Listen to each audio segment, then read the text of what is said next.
Welcome, everyone.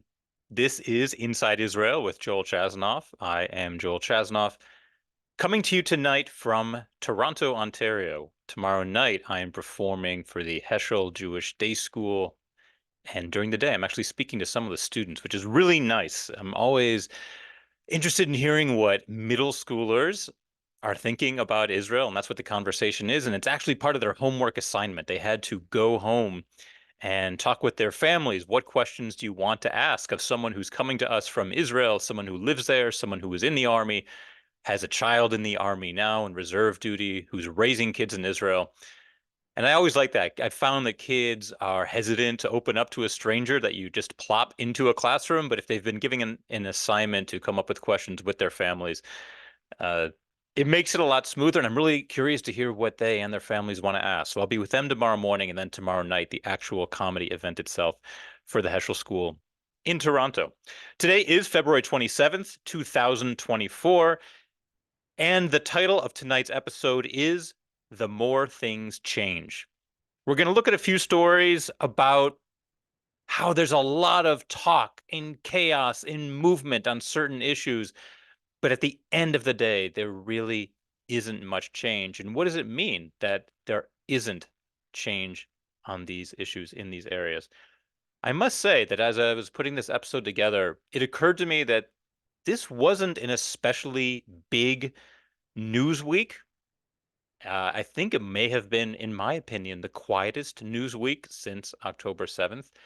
But I think it also shows you how much our perspective on what is newsworthy has changed. I mean, there were missiles flying onto the highway in northern Israel today, almost hit motorists.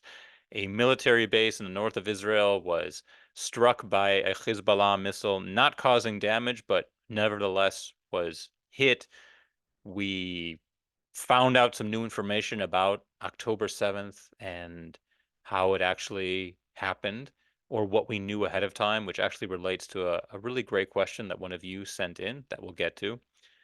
So, how strange is it that all of these events, which normally would be front page news, are now considered part of a relatively quiet news week in Israel? But alas, that is the world we're living in. So the first story I want to share with you is one that I'm not sure you're aware of, but it's kind of a big deal in Israel. Today was an election day in Israel. Israelis went to the polls to vote in municipal elections. These are the elections for the mayor and for city council. And what you need to understand here is that these elections were supposed to happen in late October. I remember in June, July, when all the posters started going up all over Israel and the candidates started putting out their platforms of how they would be different from the current mayor and the current city council. And in many ways, those elections in October were going to be a referendum on judicial reform in Netanyahu's government. There were all these proposals put out by the government in Israel on a national level that could make the country more religious, that could curtail some of the rights that people had on a daily basis. And so these elections were very important because the city council could say, well, even though the national government is trying to cut funding for LGBTQ activities in schools, we as a city are going to continue funding LGBTQ clubs in our elementary and middle schools. And that's one example that we faced in our town of Ra'anana, that it was very important to us that these types of programs would still continue, even though on the national level it was debated cutting funding for that. And that's just one example. So what you need to understand is that in October, these elections, they were really going to be a big deal because there was a lot on the line, and people were going to treat these elections as a bellwether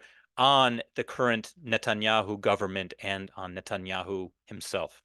But alas, as we all know, those elections did not happen. They were postponed until November and then until January, and they finally occurred today. And that's why this is the first story of the more things change, dot, dot, dot, the more things stay the same. These elections today were pretty much the opposite of a referendum. We had one of the lowest turnouts in history. in terms of Israeli voting. The number I heard last when I was researching this was somewhere around 43% of Israelis going to the polls. Compare this with almost 60% of Israelis, or sometimes more than 60%, going to the polls in national elections. So a very low turnout. And even looking at the results themselves, most results were very much status quo results. The mayor of Tel Aviv was reelected. The mayor of Jerusalem was reelected. Um, just about all the mayors. I think Haifa is still being contested. But most mayoral elections went the same way. And a lot of city councils just stayed exactly where they were. I remember in Ra'anana, we were working very hard, my family, for a candidate called Nir Crystal. We liked him a lot. He worked with Dorit, my wife, a lot on volunteer projects. We really felt that his heart was in the right place. I don't know what the result is in Ra'anana.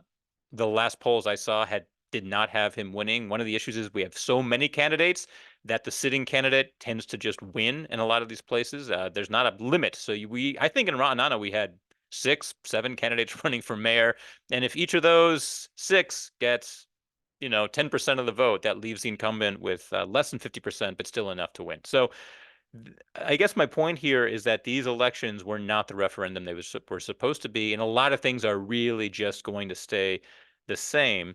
And this is a 5-year election cycle. So the next time we will have a chance to vote for our mayors and city councils is in 5 years. So this is going to abode, what things to come for the next half decade for us.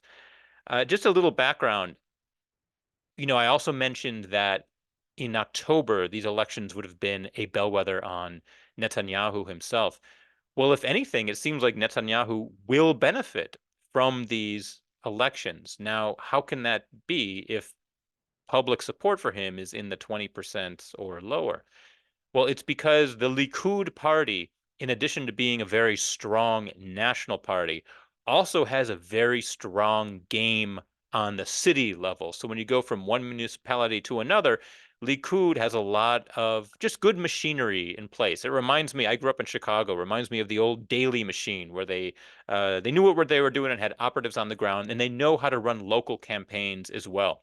And some of these other parties, most of them don't really have a very good ground game in the cities. So Likud is still going to win in a lot of these cities and candidates that associate with Netanyahu. The other thing is that when there's low turnout, that's usually secular Israelis who don't turn out.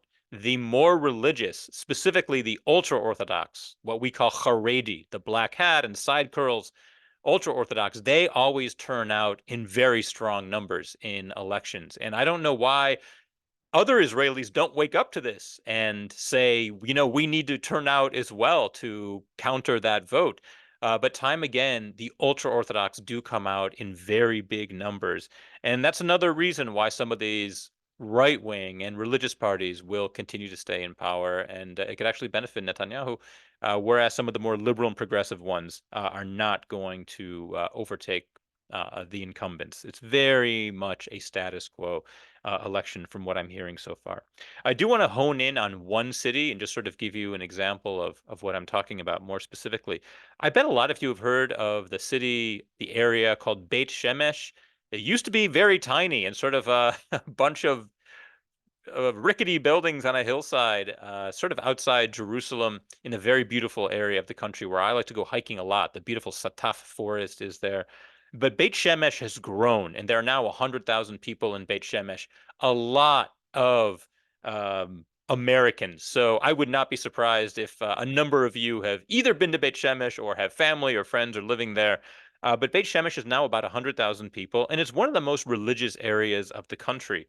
And right now they have a mayor named Aliza Block, and she's seen as a little bit more progressive that even secular residents and what we call kippah sruga, the Nit Yarmulke, Bnei Akiva, sort of what we would call modern Orthodox or young Israel, that those types of residents of Beit Shemesh approve of her as well. As you can tell, she's a woman. She's a bit progressive. She used to be the principal of a school, and she defeated the incumbent in the last election 5 years ago. Well, today she's running neck and neck with that old incumbent that she had defeated.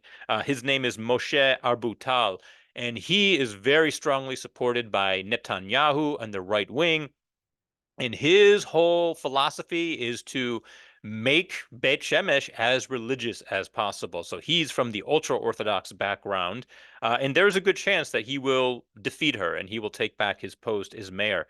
And this honing in on them is sort of a way to understand uh, the conflict in Israel as a whole, in the society, about just how religious are we going to be. And that's going to relate to the next story we look at as well. But while Moshe Arbital was mayor before he was ousted by Eliza Block, there were a number of scandals relating to the religiosity of a town. There was a story of an 8-year-old girl named Naamah who was who was spat on by ultra-Orthodox Haredi men when walking to school because apparently she wasn't dressed modestly enough, and really nothing was done about it. There was a whole campaign in the town of Beit Shemesh to get women to sit in the back of the buses and to stay off of public sidewalks, that the sidewalks were reserved for men only. And there were signs around the town that said, reminding women to dress modestly. It was very much old school and going back to what you might expect maybe 100 years ago in some sort of shtetl town, but not Israel in 2023. And the mayor, Moshe Arbital, declared, when there were a lot of LGBTQ issues being debated related to the IDF and to adoption among same-sex couples. And he said, in Beit Shemesh, we don't have to worry about that. There are no LGBTQ people in our town. We are a pure city. He used that word, tahor, pure. And so it really shows you that's sort of what's at stake here in this mayoral election. And like I said, he's backed by Netanyahu and the right wing, and those who are progressive are worried about him coming to power again. But that's just one way to sort of hone in on one election that took place today. So that's one story of the more things change. The second, which I alluded to, relates to this question as well of change and not change, and also the religious dynamic, is the draft of ultra-Orthodox soldiers. And I've talked about this several times in this broadcast, but we have some new numbers that can help you sort of flesh out and understand exactly what the conflict is. For the past 25 years, there's actually been a standing order that the army needs to draft ultra-Orthodox Haredi men into the IDF.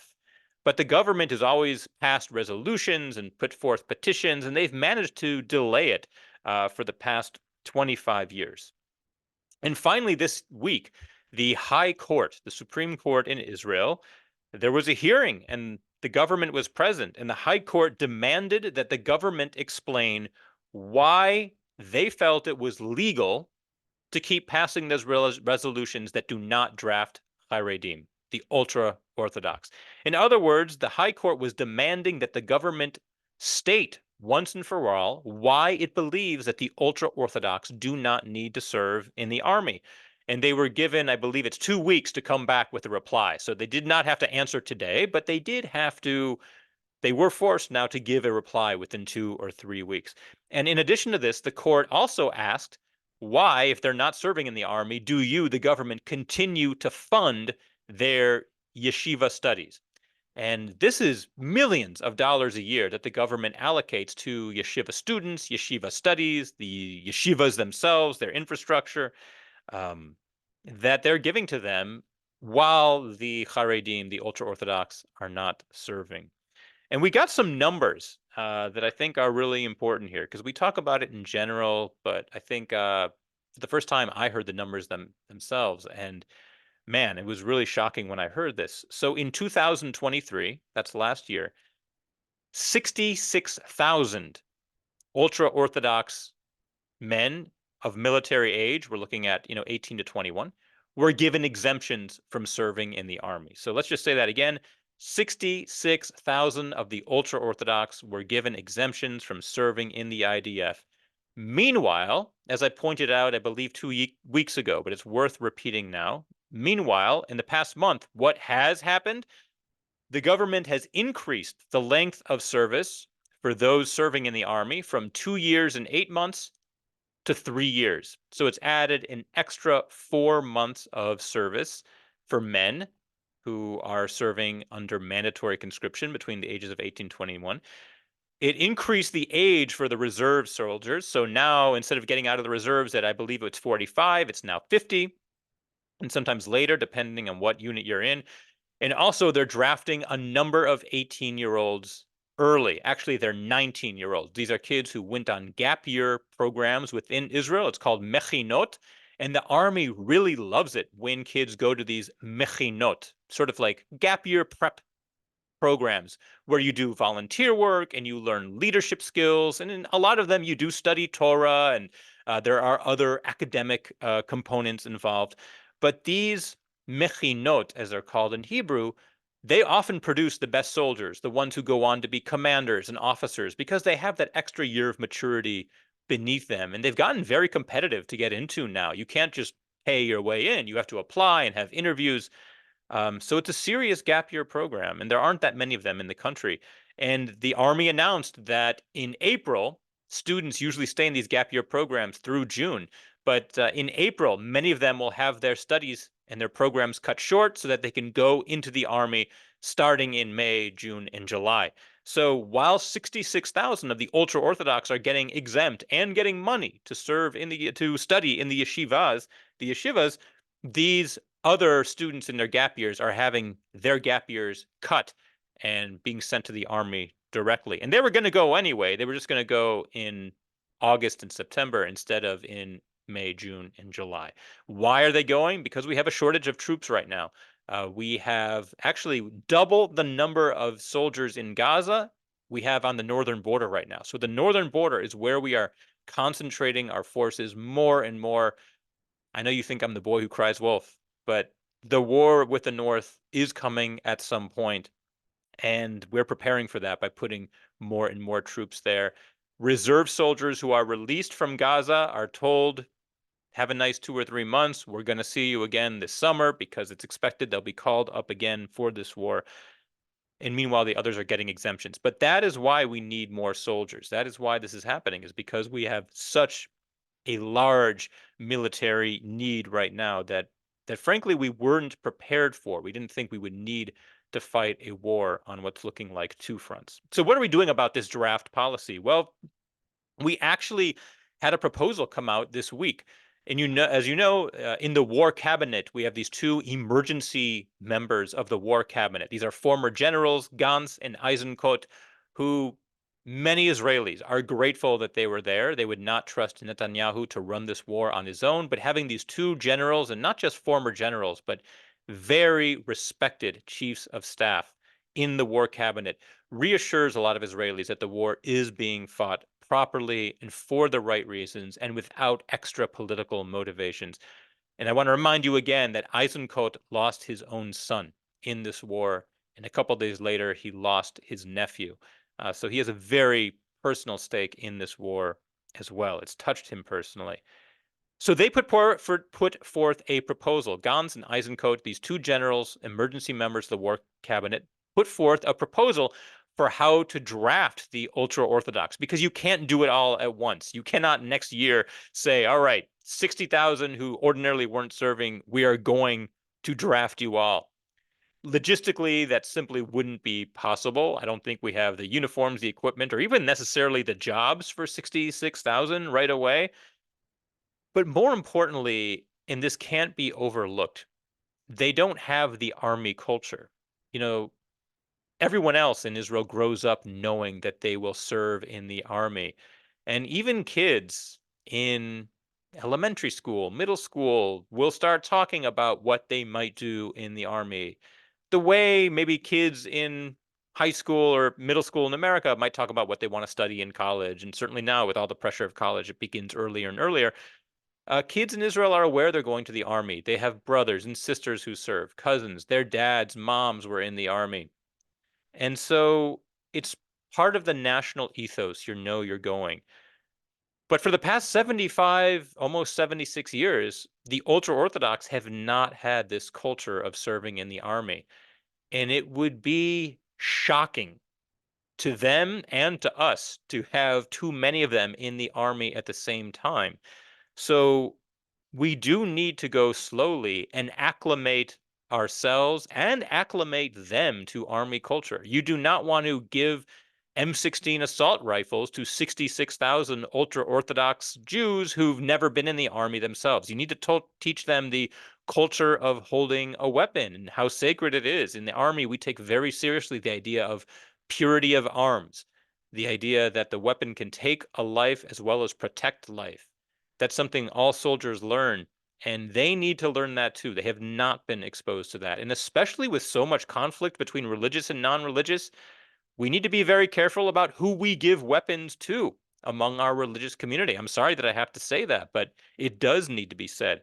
So this is a process that would have to go slowly. So Eisenkot and Gans are proposing that 5,000 would be drafted next year, and the next year after that, it would be 10,000, and it would increase by 5,000 every year until finally, after 8 years, we're drafting between 40 and 50,000.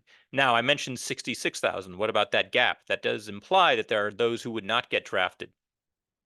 Gans and Eisenkot said that and they used the word elites, that the elites would still be allowed to study in yeshiva. So I guess this means that the really top students, the all-stars, would still be given an exemption to study in yeshiva. And, I can live with that. We are a Jewish country. I think there's something to be said for carrying on the tradition of Torah study. We lost so many of our scholars in the Holocaust. And that's the reason, by the way, that's one of the reasons that we were giving exemptions to the ultra-Orthodox in the very beginning of the Jewish state, because we needed to remind ourselves of who we were in terms of study and also create that culture again of Torah study that was lost after the Holocaust. But at that point, they were such a small sliver of the population. Now the ultra-Orthodox are 13%, I believe, of the population. So to have that many exemptions is really too much.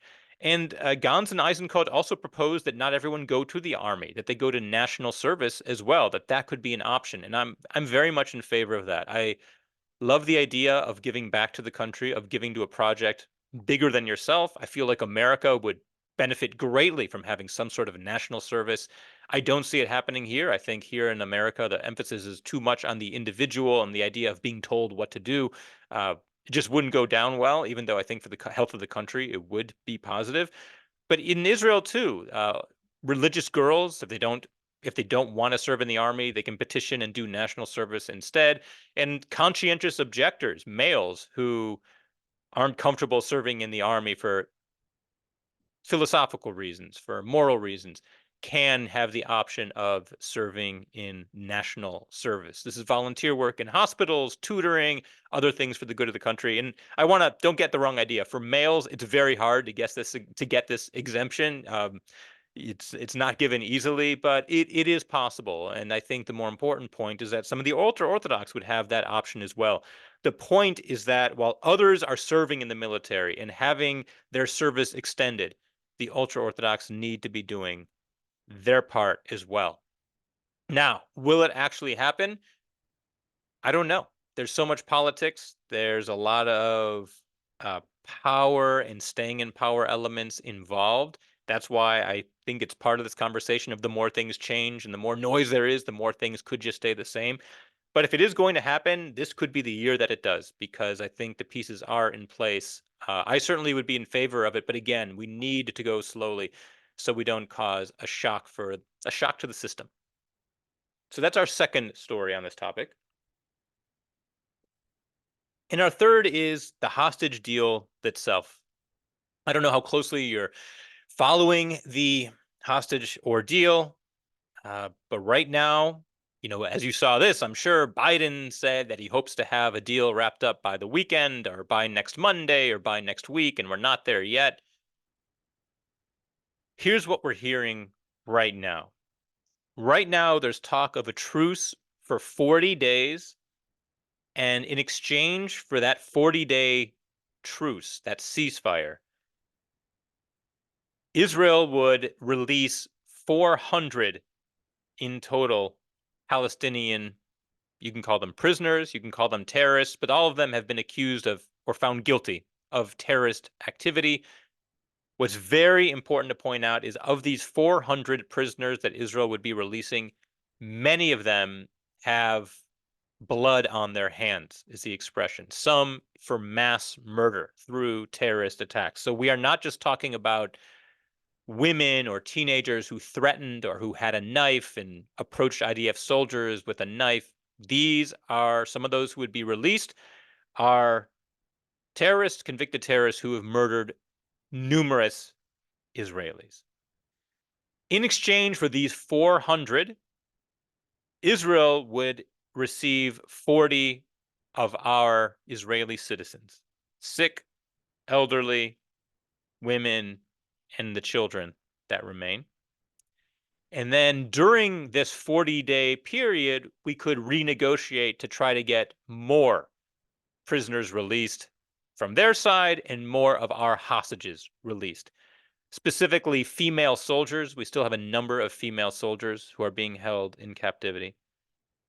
We have the male soldiers and males of military age. You know, Hamas calls any male, I believe it's under 70, a former soldier, or a soldier of military age. So, and Hamas also knows that the price will be higher for our male soldiers. So it's not shocking that they are holding them out as the final bargaining chip until the very end. So that's the framework that's being debated. 40 days, 40 Israelis, 400 Palestinian prisoners, most of them terrorists, many with blood on their hands. In addition to that, Israel would allow in 500 aid trucks into Gaza, along with bulldozers and other equipment to be used to help start cleaning up Gaza. And Hamas would pledge not to use this equipment or this aid for their own use in their activities against Israel. And you have to sort of laugh at that, Hamas taking a pledge of any kind. But that is what this is. This is how this is worded. So 40 days, 40 Israeli prisoners, 40 days, 40 hostages, Israeli hostages, 400 Palestinian prisoners, and 500 aid trucks with that pledge that Hamas would not take any of it for themselves. Now, what do I think? This is just my opinion. I don't see this happening next week for a few reasons. First of all, I don't know that Hamas would agree to anything short of an outright ceasefire. You have to remember that Hamas really doesn't care about Gazan citizens. So anything that has to do with aid or letting up on the war, it's for their own benefit themselves. It's not for the citizens of Gaza. So I don't know how badly Hamas wants this deal. Do they want to seem like they want a deal, but don't really want it? I don't know. I think there's some behind the scenes stuff that I would need to figure out, but I don't see this happening next week. Maybe even for a long time, but certainly not next week. I think Israel's very uncomfortable with the idea of releasing these high-level prisoners, the ones with blood on their hands, and it should make them uncomfortable. Some of the prisoners that would be released were prisoners who were already released in 2011 when Gilad Shalit, our one tank soldier, was freed. We released over 1,000 Palestinian terrorists, many with blood on their hands, and some of them have been rearrested for terrorist activity and are now back in prison again. And some of those would be the ones who are released. And I have to remind you, as I always do, that Sinwar, the architect of this whole October 7th massacre, was released in 2011 for Gilad Shalit. So I think Israel is very nervous about releasing prisoners to a Hamas that has vowed over and over again to make October 7th happen more times. I'm also not sure, as I've said this before, how badly Netanyahu wants the deal to go through. Because once the war ends, it's ever clearer that he will be out of power. And someone asked last week, would Netanyahu actually endanger the welfare of Israeli citizens, soldiers, hostages for his own benefit? And I said I think the answer is yes. And we had an incident in Israel this week, just to give you a little bit of insight into what Netanyahu will do. That's going to come out in a minute during the news roundup section. But for those reasons, I just don't see it happening next week. These things always seem to fall apart at the last minute. Someone wants more, someone isn't ready to give. Everyone has their own motivations. I hope I'm wrong. I hope that next Tuesday, when we get together, we're celebrating the fact that 40, if not more, Israeli hostages have been released. God, I would love to be wrong. But if you ask my opinion, I don't see it happening. So those are my three stories about the more things change, the more they actually often stay the same. Let's look at some of the news that happened this week. Let's go to the story that I just told you about, relating a little bit to Netanyahu. It came out this week that on October 6th, in the middle of the night, so this is the middle of the night between October 6th and October 7th, many Hamas terrorists switched their SIM cards to Israeli SIM cards. So just to make sense of that again, on your mobile phone, you have a SIM card that's based on your location. Whenever I travel to a different country, I pop out a different SIM, or now it's an eSIM, but I activate that different SIM. And on the late night of October 7th, late night of October 6th, the early morning of October 7th, many Hamas terrorists switched their SIM cards to Israeli SIM cards. The idea being that they could now use their phones inside Israel. And the army apparently knew about this. So that's the story. Now the story behind the story. Well, this story came out this week on Channel 14 in Israel. And those of you who follow Israeli news, Channel 14 is very much it is the channel that is pretty much in bed with Netanyahu. You can kind of compare it to the Fox News in the US, the way it supports Republicans and Trump. Channel 14 in Israel is the Netanyahu channel, all pro Netanyahu all the time. And they were the ones who leaked this story. So apparently the army knew on October 6th that all of these terrorists were switching their Israeli SIM cards, but they didn't take action. And the army has not denied this. Now, what Channel 14 said is that the army knew that thousands of Hamas terrorists were switching to Israeli SIM cards, but the army denied that. They said it was actually dozens, not thousands. So how does this relate to Netanyahu? Well, like I said, Channel 14 is the Netanyahu channel, and it's pretty well understood in Israel that Netanyahu was the one who told Channel 14 to leak this story, saying that thousands of SIM cards were put in by Hamas Israeli SIM cards on October 6th. Why would this benefit Netanyahu? Because Netanyahu all along has wanted to make October 7th seem like the failure of the army. He has many times thrown the chief of staff under the bus. He has many times accused the Shin Bet, the head of intelligence, the army of not doing their jobs, blaming them and not taking responsibility himself. And so it's very likely that he was the one who said to Channel 14, leak this information so that the public sees that it was the army that once again failed to do anything about the fact that thousands of Hamas operatives were putting in Israeli SIM cards. They should have known. And what the army is saying and what the Shin Bet is saying, the Internal Security Service and the Shabak, what they're saying is that it was dozens, not thousands, and that this happens all the time, that Hamas often uses Israeli SIM cards and it hasn't led to terrorist attacks before. And so that is why they didn't take action on October 6th or 7th. But it is a part of it's really a part of two stories we've discussed before here. Number one, how the army had the intelligence. I mean, whoever leaked the story, whatever, the fact of the matter is the army knew on October 6th that whether it's dozens or hundreds of thousands, the army knew that Hamas was using Israeli SIM cards, and that is a sign that it's getting ready for something. And it's also the story of Netanyahu trying to place the blame elsewhere. So that's one big story from this week. Somewhat related to that, we had mothers of soldiers going before the government and saying that their daughters would not serve where they have been assigned. This week, the army decided to move we've talked about them before, the Tatzpitaniyot. Tatzpitaniyot, these are the lookout girls. These are the young women whose job in the army is to sit along the border and to literally watch the border 24/7. They were the ones who were complaining for the past 2 months to their commanders and saying Hamas is doing something. We see Hamas rehearsing for some sort of big military action. Their complaints, if you want to call it that, what they were finding, they were ignored.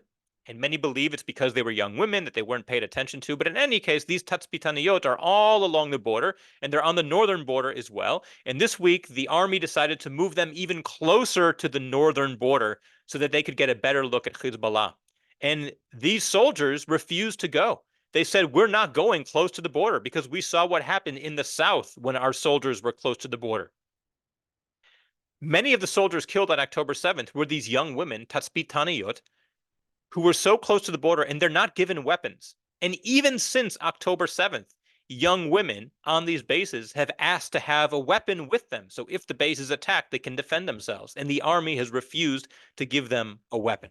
They said you can apply through your own base, talk to your commanders, but we as the army are not going to issue a blank statement that you should get weapons. And so these soldiers in the north are saying we don't want to go be closer to the border because that endangers us, especially if you're not going to give us a weapon.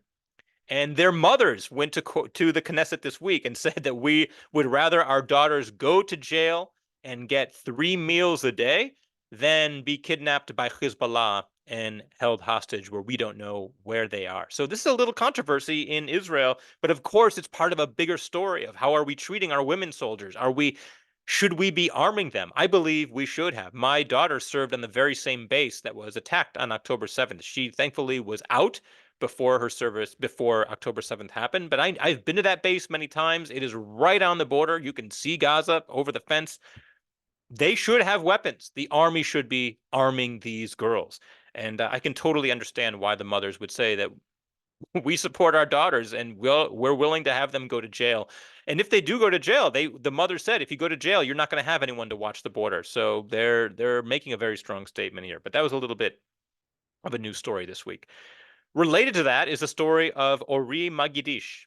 Ori is a soldier in the IDF. She is one of these Tatzpitaniyot. She's one of these lookout girls who was kidnapped and taken hostage on October 7th. She was rescued in an army operation a few weeks later in late October, and she actually returned to the army yesterday. There's a picture of her with the president of Israel, Herzog.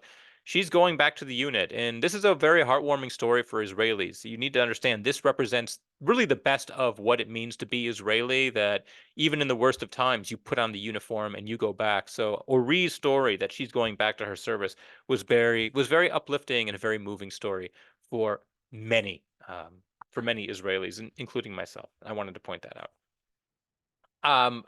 I'm going to take your questions right now. I see we have some great conversations going on in the chat. I will try to get to those today, but I want to first honor the questions that came in.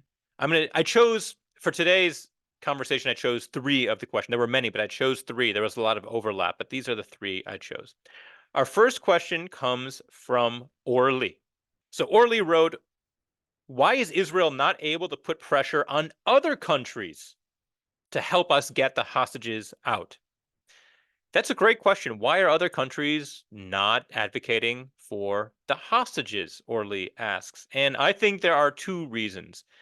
Number one, I think what's happening in Gaza overshadows any of the hostage story. So right now we're talking close to 30,000 dead in Gaza. More than a third of that is Hamas. But as you know, the Gaza-run health ministry is the Hamas health ministry. They do not distinguish between terrorists, militants, civilians. The numbers can be inflated, but it does look like between 28 and 30,000 is an accurate number, but a third of those, at least, if not more, are Hamas. But that is what the world is focused on right now. So much of the world is focused on what's happening in Gaza, the number of deaths, the destruction of the infrastructure. They are not thinking about the hostages at all. So that is number one, that Gaza is overshadowing the hostage angle of the story. And number 2, they're Jews. And I'm sorry that I have to say it so bluntly that in the year 2024, this would be one of the reasons. But if you disagree with me, put it in the chat and say I disagree. I'd love to hear if someone actually disagrees. But the fact that they are Jews, that they are Israelis, we are not seen as people the way others are in the eyes of the rest of the world. Or to the extent that we are, I think we're seen as deserving it. We have it coming for what we've been doing in Israel, Palestine for the last 75 years. So no one's really concerned about the hostages other than Israelis and Jews around the world. I don't see much concern anywhere. And yes, politicians will always throw in the cursory word about the hostages. They'll say, we need to end the war in Gaza. We need to end this genocide, and the hostages should be released. But it's not front of mind. Orly, I wish I had a better answer for you. That's what I believe. Sheila wrote in, I am still confused about how October 7th happened without Israel knowing in advance and the IDF not responding for some 7 hours. And I'll just correct you there. It was sometimes 24 hours or longer that the IDF didn't respond. Who is investigating this? So I've talked many times before about what we know about October 7th, but I think it's worth recapping, especially because there's some new revelations. We might have some people who are new here on the broadcast who haven't heard me before. Like I've said, the first 2 weeks, the question was, how? How did we miss this? How did Israeli intelligence not pick that up? But after that 2 week period, we've realized the question is actually why? Why did we not do anything? We had all the intelligence. Like I mentioned, we knew about the SIM cards on October 6th and 7th. We knew from our Tatzpitaniyot, our soldiers, that Hamas was drilling, rehearsing, really just a dress rehearsal with pickup trucks and motorcycles. And they had a mock village built and a mock tank built, and they practiced kidnapping. We saw it. But whenever they reported these findings to their commanders, they were ignored. We had an intelligence officer, also a woman, who came up with a document called Operation Jericho Walls. This was Hamas's game plan for October 7th, and she brought it to her superiors, and she was ignored. So over and over, we're seeing that the question is not how did we miss it? It's why did we do nothing with the intelligence we had? Maybe the better question, Sheila, is who is investigating this? And there is going to be an investigation. The chief of staff, Halevi, has said that it should start already. I don't believe it actually has, but there is talk that it needs to start now. Netanyahu wants that investigation to come after the war. There will be an investigation, but so far we don't have any real knowledge beyond what I just told you of how and why the chain of command failed so miserably. That's the real question. Why is it that when so many different people were reporting, why was it ignored? Why was nothing done? And look, you can't overrate hubris. You know, the fact that Israel always thought that Hamas could try their damnedest, but in the end, they were nothing compared to the mighty IDF. Well, here's something new we found out this week, that on October 7th, there were only 600 soldiers in the Gaza area. 600. Now compare that with 3,000 Hamas militants coming in. 5-1, we were outnumbered. And many of our soldiers were young women who weren't armed. So we're learning about all the mistakes we made. But as for why, that is going to come out in the investigation. And I don't want to overlook also the chaos that was happening in the West Bank at the time. We had Itamar Ben-Gvir, the right-wing minister of the police, who was visiting the Temple Mount and making these statements to try to show Jewish power and Jewish sovereignty. Because of all that chaos, we had to allocate a lot of our soldiers, I think 2 battalions, to the West Bank instead of Gaza. So we were badly outnumbered. It was also a holiday, Shabbat, Simchat Torah. Everyone's guard was down. We're going to learn more about the details, but that's the overview of how October 7th happened. Our final question from a reader who wrote in, from a listener who wrote in, Robert writes in, I saw an article stating that Gazan civilians have been involved in every stage of Hamas's hostage scheme. That's what the freed Israelis are saying. And I've heard the same thing, Robert, that all the hostages who are coming out, many of them are saying that they're being held with families. They're being held in the apartments of families with children. They're put in a room by themselves. The children often I mean, we've had reports. I don't know how much I can say often, but we have reports of the children teasing the hostages, offering them food, and then taking the food back. Um, Hostages not being allowed to use the bathrooms except at certain times. We have stories of hostages cooking for the families. I mean, it's bizarre, but they are often living with families, and we're also discovering weapons and tunnels, not just under kindergartens and swimming pools and amusement parks and parks. We're discovering tunnels underneath families' homes, which obviously means the families had to give permission. Now, look, you cannot really be against Hamas in the Gaza Strip. So when I say give permission, you also have to take that with a grain of salt and realize that no one's going to say no to Hamas, because that would literally be the end of your life if you did. But I think it's fair to say that a lot of Gazan civilians are part of this in some way or another. Whether it's holding the hostages' families or holding the hostages in their families or ferrying the hostages around. We even had, like I reported a couple of weeks ago, this is well known in the news, UNRWA workers, United Nations Relief Workers Agency workers who are funded by the UN. These are UN employees who were kidnapping bodies on October 7th in Israel with UN trucks. So the idea of innocent civilians in Gaza, that there are two categories, that there's Hamas and then there are the innocent civilians, that is completely wrong. Now, I do believe there are some innocent civilians, and certainly the very young children, but to divide neatly into two categories, the innocent and Hamas, that's absolutely not true. A lot of Gazans are in on it. All right, let's try to get to some of the questions. How does the world condone a 10-to-1 swap of criminals for innocent hostages? Why is there no apparent pressure on Hamas to simply release hostages? So I answered the second part, but what about that 10-to-1 ratio? Why is no one saying anything about that? Oddly enough, in the last round of hostage release, the BBC criticized Israel. I believe it was a 3-to-1 ratio. Three Palestinian terrorists for one Israeli hostage. And the BBC criticized Israel, saying, Israel, you think that one Israeli life is 3 times more important than Palestinian life? You can look that up online and see that. So some people will frame it any way they want. No one is saying anything about 10-to-1. No one is saying that one human life for one human life. Like I said, the world is silent on this. What do I make of the resignation of the Palestinian Authority government? This is a good question. Yes, so this week the entire Palestinian Authority government resigned. The idea being that new government is needed as we plan for this post-war Gaza, and a new Palestinian Authority is needed that they could possibly rule in Gaza. The Palestinian Authority has a prime minister, but he's very weak. The president is Mahmoud Abbas, who is in year, I think, 18 of a 4 or 5 year term. So very corrupt there, but he does cooperate with Israel. And so to an extent, Israel needs him and he needs Israel. He's the only one who's left. The rest of the Palestinian government resigned.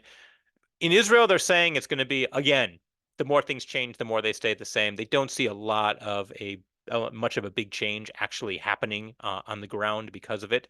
But I think this is to appease the U.S. It's to try to show that the Palestinian Authority wants to be part of whatever future government happens in Gaza. I personally don't know what it means for the average Israeli. I think our biggest problem is the amount of Hamas support in the West Bank right now. Like I said before, it's risen 300% support for Hamas in the West Bank. In that, but in that is as big a reason as any to be concerned about the West Bank, as the resignation of members of the PA. Here's a great, Leslie has a great question here. This is a philosophical one. Do I think it's a good idea for Israel to enact the death penalty to prohibit prisoner exchanges in the future? Wow, complicated question. I don't know if my opinion is really valid because I'm just a normal guy giving my opinion, but I can give you some background. Israel does have the death penalty. However, it's used it only once in its 75-year history. It used it on Adolf Eichmann. Eichmann stood trial in Jerusalem, and he was hanged for his crimes during the Holocaust. But although Israel does have the death penalty, it's never used, and a lot of it's for Jewish reasons. In Jewish text and the Talmud, comes out very strong about the danger of accidentally taking a life through the death penalty when that person could be innocent. And So Israel has always shied away from it. Now, there is a big debate in Israel what to do with the terrorists. We have many terrorists, hundreds, if not thousands, certainly hundreds, who were captured from October 7th. And there's been questions what to do with them. Should we use the death penalty on them? Should we not use the death penalty as a way to show the world that we are more progressive and more humane than our enemies? So I don't know what that decision will ultimately be. This is something that Israel wrangles with. Someone wrote in response, a dead terrorist can't commit new terror acts with this revolving door policy of prisoners and then releasing. I don't know if that would appease our enemy or teach them anything. I think, if anything, it would just teach them to kidnap and kill. But this is a question we need to answer on our own account. One policy Israel does have is that when a terrorist commits an act, let's say a West Bank terrorist sneaks into Israel and commits an act, they bulldoze that terrorist's home. So that's meant to be a deterrent that, okay, we're going to keep you in prison or you might be shot dead, but your family's home will be bulldozed. So if you commit a terrorist act, your parents, your cousins, your siblings are going to suffer as well. A lot of the world community has said that this is collective punishment and it's unfair. The Israeli Supreme Court has upheld this policy of bulldozing, saying that these are not innocent people, that they are culpable, they are part of the crime, whether it's by hiding them or keeping the plan secret. But for now, that is one of the policies that Israel does enact. Let's see if we can get one last question here. Great, Sherry, great question. How can people in the IDF who are now serving vote? Could the low turnout be due to those presently serving? Actually, no, the low turnout is not due to soldiers serving. Soldiers began voting a week ago, and they actually set up polling places in Gaza. In Khan Yunis, there were polling stations. In northern Gaza, a few, of course, in southern Gaza, where the bulk of troops are now. So Israeli soldiers on the northern border and in Gaza itself have been voting. That is not the reason for the low turnout. However, there are over 600 reserve soldiers who were running for office who were not able to really run or campaign for office because they're serving in the military reserves. So that is one aspect of this election, which, as you might say, only in Israel we've had to face. That is it for tonight, February 27th, 2024. As always, I'm always most grateful when you rate this podcast on Apple or Spotify. It turns out that when you go to Apple, the link I'm giving you, you have to click another link. There's a link that says, listen to this podcast in Apple Podcasts. You click that. That's where you can actually rate it. But many of you did that last week, and it really helps. Thank you so much. And the Spotify link is there as well. My website, joelchasnoff.com, is where you can get the links to this live broadcast. Every Thursday, I send my newsletter, Hebrew is Magic, and in that is the link for these. So if you want to get the links to this in the future, if you don't already, go to the website, joelchasnoff.com, and subscribe to Hebrew is Magic. And if you have comments, questions, you can always email them to me. My email is right there as well, joel@joelchasnoff.com. Our next broadcast will likely be next Tuesday night. That is going to be, is that already March 5th already? Yes. Wow. So March 5th, 8 p.m. Eastern Time. You'll get the official links this Thursday in the newsletter. Until then, thank you so much for joining. Please share this broadcast with everyone else. It's a pleasure to see you as always, and I really am grateful for your interest in Israel and going deeper into Israel with me every week. I'm Joel Chasnoff, signing off from Toronto. Laila Tov. I'll keep this chat open for a few more minutes so you can hang out.